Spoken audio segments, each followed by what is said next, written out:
Good afternoon. I'm Monica Hendrickson, the Public Health Administrator for Peoria City County Health Department, and welcome to our Tri-County update for COVID-19.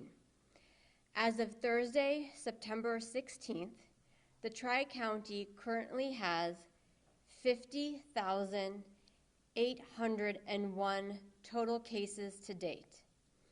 That is an increase of 777 over the past week alone. Peoria added 390 cases to bring our total to 25,771. Tazewell added 316 cases, bringing its total to 19,480. And Woodford added 71 cases over the past week, bringing its total to 5,550. Peoria today is saddened to report 2 deaths. Both were males, one in their 50s, one in their 70s. Both were unvaccinated. That brings Peoria County's total to 391, Tazewell to 313, and Woodford County to 105.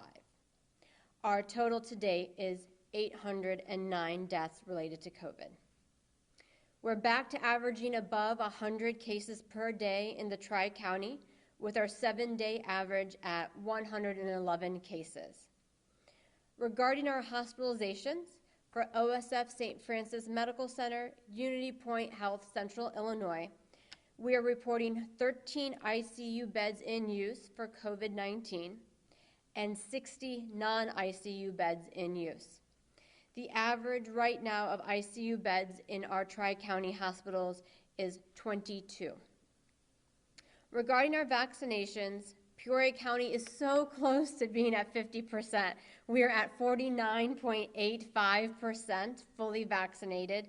Tazewell County is at 49.54% vaccinated, and Woodford County is at 47.19% fully vaccinated. We have a couple of speakers today to kind of touch on topics that we are seeing in our cases as well as some of our investigations. And the first speaker we have is a nurse practitioner from Heartland Health Services, Jennifer Koletis, to talk primarily about maternal health and the importance of the COVID vaccine.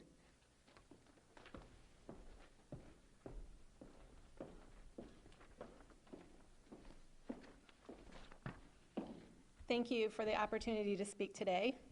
My name is Jennifer Koletis. I am a nurse practitioner at Heartland Health Services. I work exclusively in women's health. We care about the women in our community, so I'm here today to provide some education and reassurance regarding receiving the COVID-19 vaccine and pregnancy. I would first just like to say that we who work in obstetrics all have the same goal, which is a healthy mom and a healthy baby. We strive to do our very best to ensure a healthy outcome for all of our patients. And in order to stay current with best practice, we follow recommendations and guidelines from professional organizations that are dedicated to improving women's health, such as the American College of Obstetrics and Gynecology and the Society for Maternal Fetal Medicine. When taking care of pregnant women with gestational diabetes or preeclampsia, for example, we are following their guidelines. That being said, both ACOG and SMFM recommend that all women considering pregnancy and those who are pregnant, postpartum, or breastfeeding be vaccinated for COVID-19. Research has shown us that pregnancy is an independent risk factor for severe COVID-19 disease, and that pregnant women who have a symptomatic COVID-19 infection are more likely to end up in the ICU, need breathing support from a ventilator, or die. There's even a higher risk for severe illness if they already have risk factors such as diabetes, obesity, or advanced maternal age. New studies are now finding that COVID-19 may be associated with increased risk for preeclampsia, preterm birth, and other adverse pregnancy outcomes. I understand the fear of the unknown that many people have, and I especially understand this fear in a pregnant woman who wants to protect their child. And we just want you to know that we want the same thing. We want to protect you and your child. The data that has been collected on thousands of women is reassuring that there is no evidence of adverse maternal or fetal effects from vaccinating pregnant individuals with the COVID-19 vaccine. So I just want to encourage you to consider the fact that your baby will be born with a very immature immune system, and if you get the vaccine when you're pregnant, your antibodies are passed to the baby through the placenta, as well as through your breast milk, offering them some protection against the virus. Again, we're all on the same side. We all want the same thing, a healthy mom and a healthy baby. So please talk to your provider if you have any questions, or you're welcome to make an appointment with us at Heartland Health Services, or just come into one of our locations to receive the vaccination. Thank you.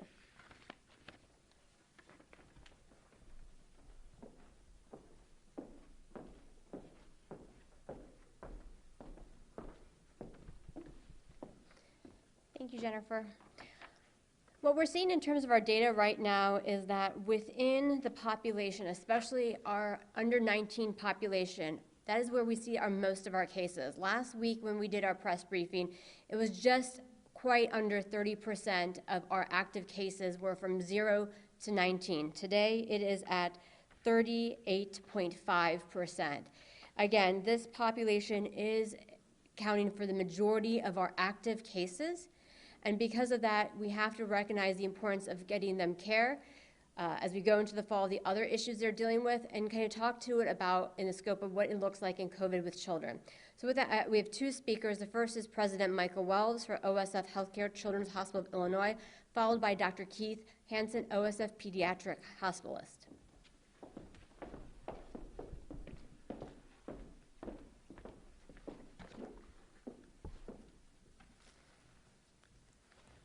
Thanks, Monica. Good afternoon, everyone. We appreciate the opportunity to be here to talk about COVID in the pediatric population and what we're seeing at the Children's Hospital of Illinois. As you know, there's been a lot of information in the media recently about the prevalence of COVID in the pediatric population, and some children's hospitals reporting a significant surge in their COVID inpatient population, so much so that their capacity is challenged. We have not seen that at the Children's Hospital of Illinois, fortunately. I'd like to just share with you a little bit about the Children's Hospital, what we're seeing related to COVID, what we're seeing in terms of some other infectious illness at the hospital, and then I'll turn it over to Dr. Hansen, who's going to talk more about the clinical picture that we're seeing with our COVID patients and other infectious illnesses. First, for those of you who aren't very familiar with the Children's Hospital of Illinois, Children's Hospital of Illinois is a 136-bed inpatient hospital with all levels of care, from general pediatrics to pediatric intensive and intermediate care, neonatology, intermediate and intensive care, and a special unit just for pediatric cancer patients. Through our partnership with University of Illinois College of Medicine at Peoria, we have over 140 pediatric specialists that represent over 40 pediatric specialties. Just about any pediatric specialty that you can imagine we're able to provide right here at Children's Hospital of Illinois. We see about 7,000 annual admissions at the Children's Hospital and provide a little over 50,000 outpatient specialty visits through Children's Hospital of Illinois. We're the third largest children's hospital in the state. We are the largest children's hospital outside of Chicago. There is no other hospital outside of Chicago that provides the level of complex care that we provide at Children's Hospital of Illinois. We have 15 satellites around the state, and we provide neonatology or nursery coverage at 3 community hospitals in addition to Children's Hospital of Illinois.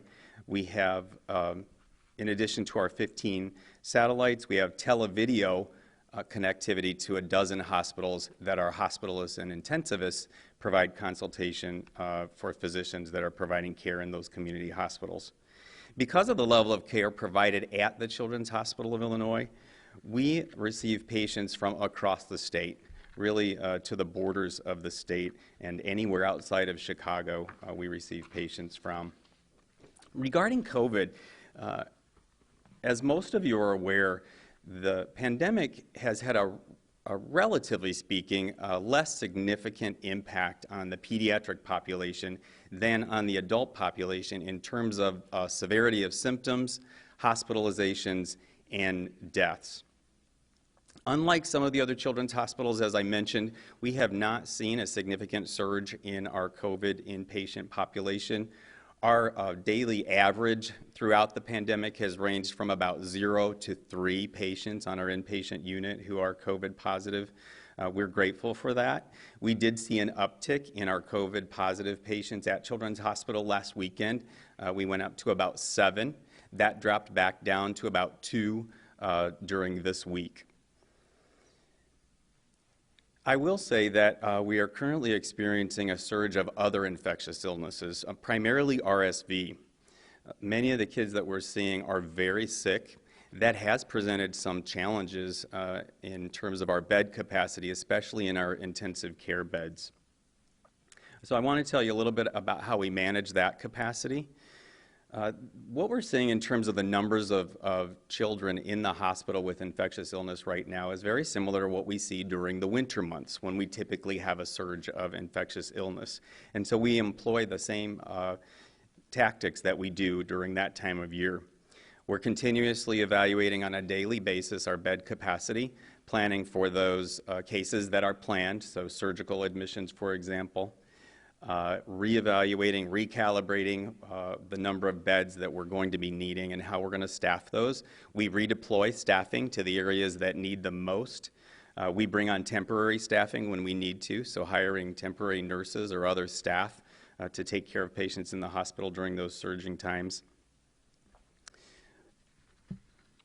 We make sure that there aren't any unnecessary delays in discharges so that we're able to open those beds up for patients that need them.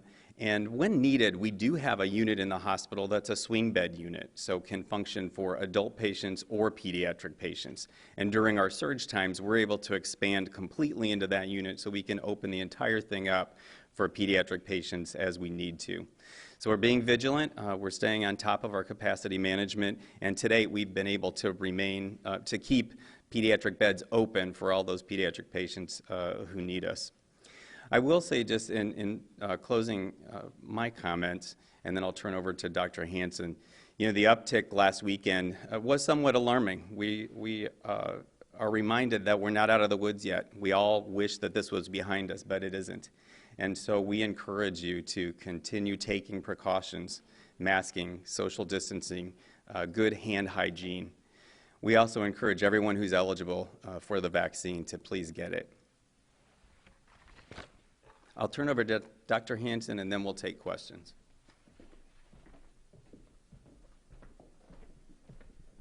Okay, thank you, Monica, and thank you, Mike. So, again, as I mentioned, I'm Keith Hansen. I'm one of the pediatricians at the Children's Hospital of Illinois and the University of Illinois College of Medicine here in Peoria, and I primarily take care of patients in the hospital.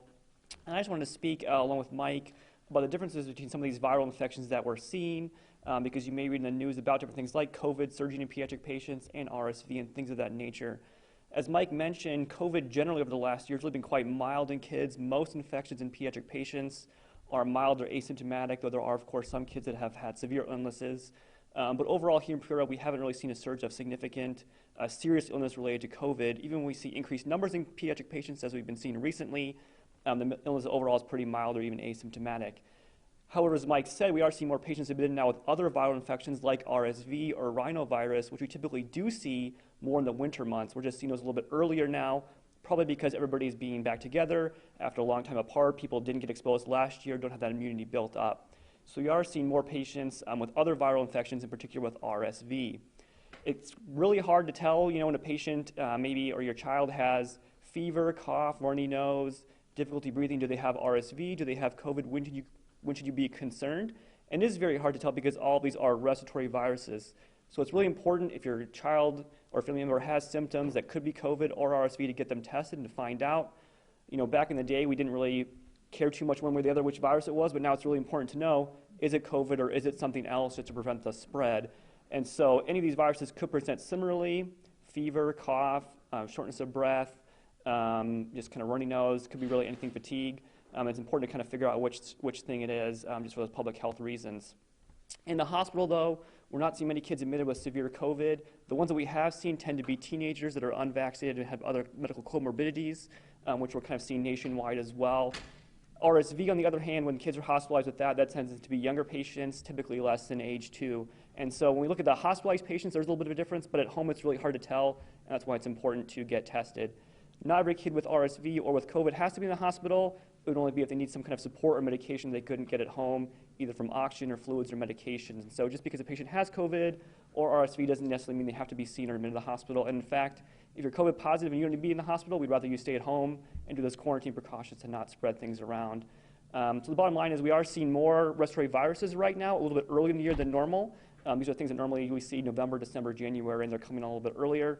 They're not necessarily all COVID, but it is hard to tell, and so that's why it's important to get patients tested, make sure everyone's wearing masks, taking precautions, getting vaccinated if you're eligible to prevent the spread of that virus in the pandemic.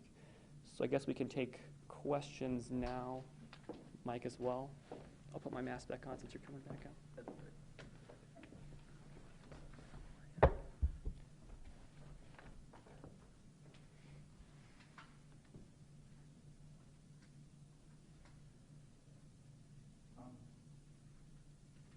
So I guess you're saying the majority of the severe pediatric COVID cases you're seeing are among unvaccinated teens. Did I hear that correctly? Yeah, that's been this kind of surge recently that Mike talked about. It does seem to be in the teenage patients that have been a little bit more the severe illness recently. You know, over the whole course of the pandemic, we've seen younger kids are not as affected as adults, and so the teenagers are functioning kind of more like adults in that way. And the data is going to be the same as we see in adults. When you look at hospitalizations nationwide or in Illinois or in Peoria, 90% or so are, on estimate, are now unvaccinated patients, and that's going to be the same in the teenagers as well. Because kids over age 12 are eligible, and so we really encourage people to get vaccinated for that reason. So, yeah, the unvaccinated are going to be at higher risk for severe illness and hospitalization. So, but with children that are 12 and under, unable to get a vaccine at this point, you aren't seeing the unvaccinated severity in those younger children, though? Right, we're not really seeing the severity of the illness for COVID, in those younger kids, and that's been the case for the whole pandemic. Even when they are positive, they tend to be kind of mild symptoms or asymptomatic. So we're not really seeing the severity of illness in the younger population. The kids that are admitted sick right now in the hospital at that age are really with RSV and those other things that are more typical viruses for us.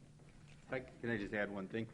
Even though the total number has remained low, I will say that the concern in the pediatric population is similar to that in the adult, in that people who are especially vulnerable, have chronic illnesses, are those that are at greatest risk. And those are the ones that we worry about a lot, right? And as a children's hospital, as I mentioned earlier, we provide a high level of complex care, so we're getting kids from across all of the state. And so those are the kids that, kids that are being treated for cancer, kids with severe asthma or other chronic illnesses, congenital heart defects. Those are the kids that are at great risk. And so we just encourage people to protect them. And if it's not for yourself, do it for them.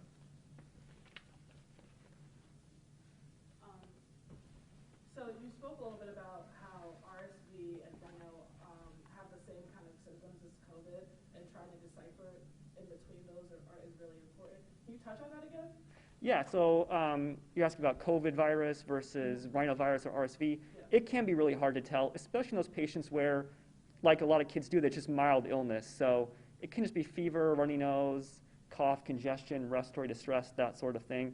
And it's hard for the parent or even the general pediatrician to know which virus it is, and that's why we encourage testing so much so that we can know.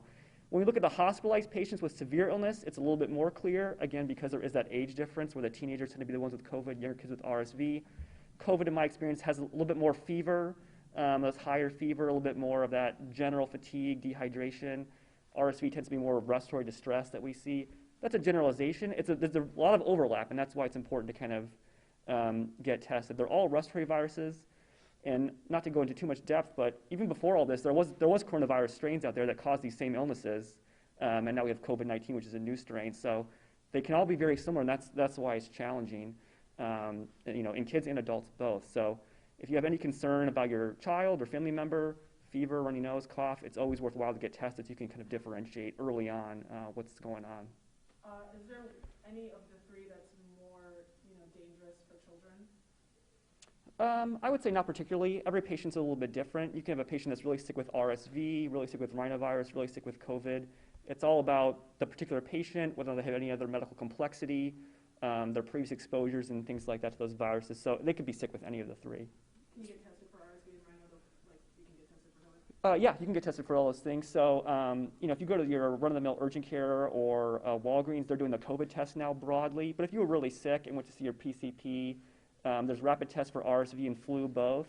In the hospital, we do have a comprehensive viral panel that tests for the most common, like 12 or 13 viruses, and they'll all be on there.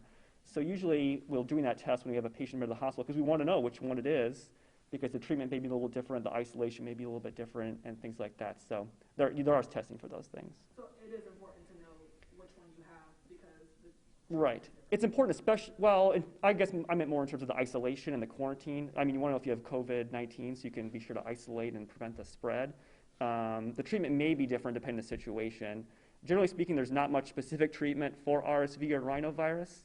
There may be for COVID in those older patients with severe illness, but most patients with kind of mild to moderate illness, especially those that are at home, aren't getting any particular medical therapy usually.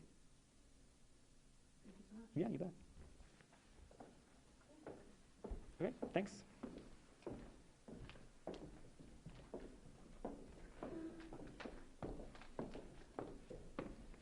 I'll also open up, are there any questions for our nurse practitioner? Okay, if not, any questions for myself? Monica, you said that there's a pretty precipitous jump this week between 30 and 38%, you said, for people under 19. How's that going in schools? You know, I know you said last week that a lot of these infections aren't happening in the schools, but they still end up at school. So what is happening with that? So, the jump that we saw from 30 to 38% over the past week, really talks about the fact that there are more congregate settings for children of that age, regardless of just school alone, which is much more indoor, but other school-related activities, so sports, dance teams, things of that, independent from just a school setting. And I think that's really important to note that majority of our cases we are seeing is not happening in classroom to classroom spread. It's not because Bobby and Jill are sitting beside each other. It's largely because of what happens outside of the school setting, which is that they might be on the same sports team or doing an after-school activity where the amazing number of mitigations that our schools put into place, such as universal masking, testing, all of that, doesn't happen in those settings. And by default, our schools are feeling the burden of when mitigation's not followed at these outside settings. And so, again, we're not surprised to see the jump, but I think one of the data points that the state had shared recently with us is that if you look at the trajectory of cases, and you first group it by age range, and then you group it by vaccinated versus unvaccinated, the sharpest incline that we have seen is unvaccinated youth. Overall, age ranges that are older or even, middle age, relatively the same. Overall, the unvaccinated is at a higher rate of cases than anyone that is vaccinated, but the steepest growth we've seen is in that youth population. So again, if you have a child that is between the ages of 12 and 19 and medically able to get vaccinated, get vaccinated. Well, can you break it down to numbers when you say that, that 8% jump? Do you know what age group? Because, the doctor is saying that the young kids, it doesn't really hurt them, but it's the older kids that they might be seeing in the hospital. Are you seeing the jump more in, 9 to 15-year-olds or? So we group in by decades, usually is how we like to operate. Our largest group, about 25% of that number. 25% is going to be the age group of 10 to 19. And then the remaining difference is below, so 9 and younger. And again, that 10 to 19 largely, except for 2 years in there, are eligible for the vaccine. So it's highly preventable in that age range.